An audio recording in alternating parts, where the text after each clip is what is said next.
I begged. God knows I begged. I reminded him of every dinner I cooked for the whole family, every hospital night I spent at his bedside, every time Ahmed and I had included him in our life like he was our own father. But his eyes stayed hard. The cousins stood behind him like guards. By the next morning, they had already moved some of their things in.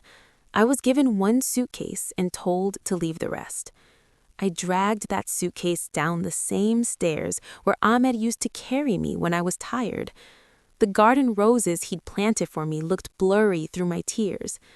I found a tiny one-room apartment on the other side of the city. Damp walls, noisy neighbors, a bed that smelled of strangers.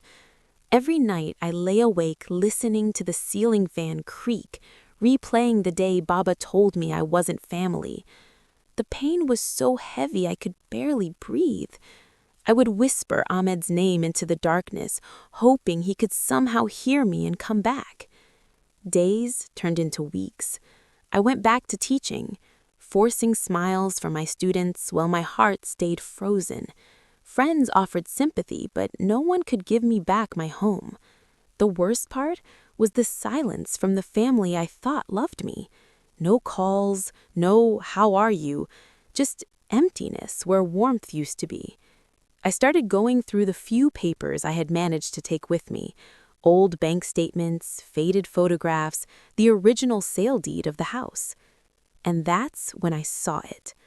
Most of the money for our home had come from the inheritance my parents. The courtroom smelled of old wood and tension.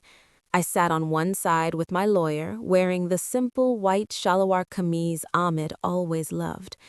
Across from us, Baba and the cousins sat confident, almost smiling. They thought this was just a formality. They thought I had nothing.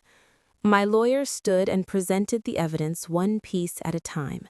Bank records, transfer slips, witnesses who swore they saw us sign the papers together. She spoke clearly. This was not an ancestral property passed only through blood. This was a home built during a marriage of equals. The law recognizes contribution, not just last names. Baba tried to speak, his voice shaking with anger, but the judge silenced him.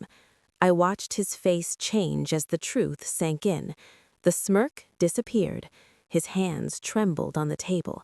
For the first time, he looked small.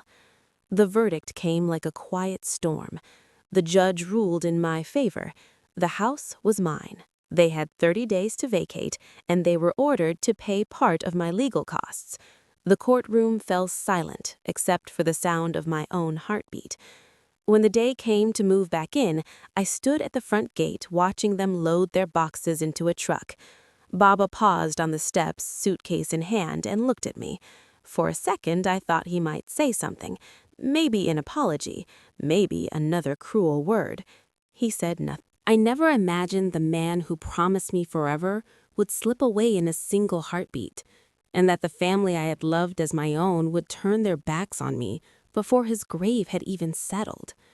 My husband Ahmed and I had built something beautiful in 15 years of marriage.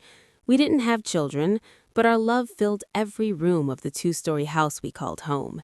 It sat on a quiet street just outside the city, cream walls, a small garden where Ahmed planted roses for me every spring, and a kitchen where I cooked his favorite meals while he hummed old songs behind me. We bought that house together, every rupee saved from his engineering job and my teaching salary. I still remember the day we got the keys.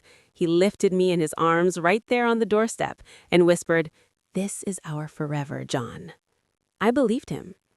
The evening it all shattered, Ahmed came home early, clutching his chest.